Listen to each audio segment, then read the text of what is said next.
Look at a $100 bill. It costs the government mere pennies to produce. You can't eat it, you can't build a shelter with it, and burning it for warmth is illegal. Yet we trade our time, our labor, and our lives to acquire it. It is natural to assume this paper holds value because it is tied to something tangible. In fact, 30% of Americans and nearly 70% of Europeans in recent surveys believe their paper money is backed by physical gold sitting securely in a vault. But not a single dollar, euro, or yen is backed by gold. Since 1971, the world has operated on fiat money. Fiat is a Latin word meaning let it be done or by decree. This money holds value strictly because the government dictates that it does. How did human civilization make this leap? How did we transition from trading physical, useful goods to projecting value into worthless pieces of paper? Tracking the path from physical wealth to psychological trust reveals exactly why the cash sitting in your wallet buys less and less every single year. In early human societies, people relied on the barter system. If you had fish but wanted bread, you had to find a baker wanting fish. If the baker wanted milk, the trade failed, a flaw economists call the coincidence of wants.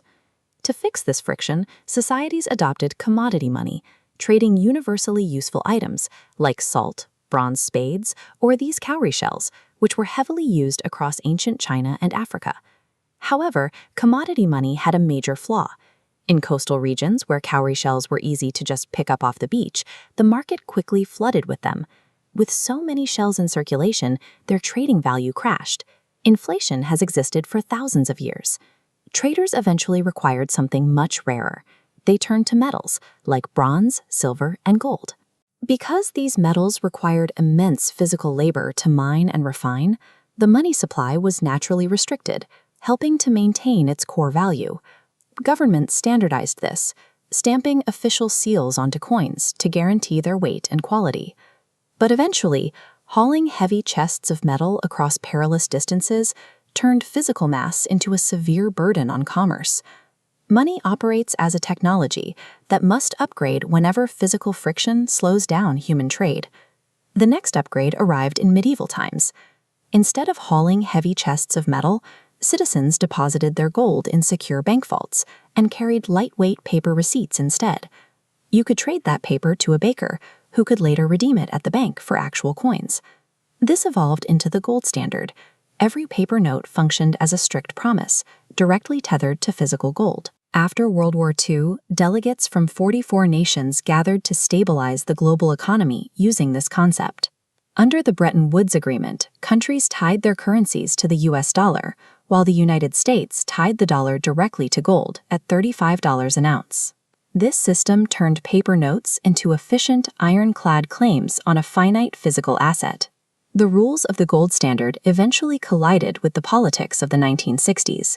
The U.S. government dramatically increased its spending to fund new domestic programs and the escalating war in Vietnam. To pay its bills, the United States printed far more paper money than it held in gold. Foreign nations noticed the deficit, aggressively exchanging dollars to demand physical gold back from American vaults. Facing a total drain of the national reserves, President Richard Nixon appeared on television in August 1971.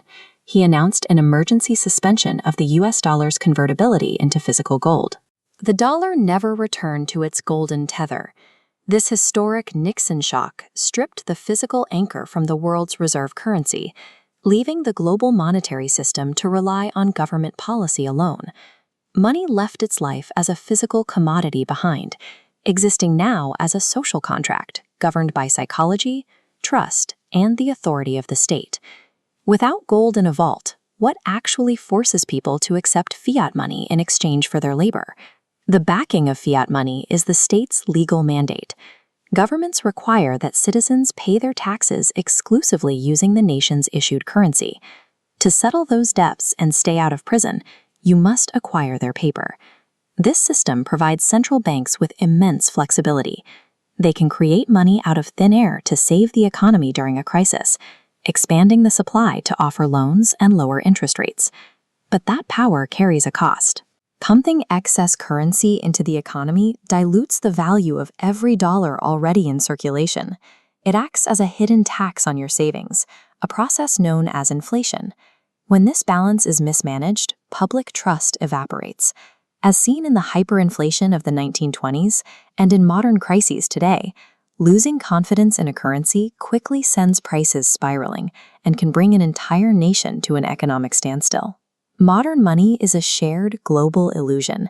It only holds its value as long as governments manage it with responsibility and society continues to believe the story.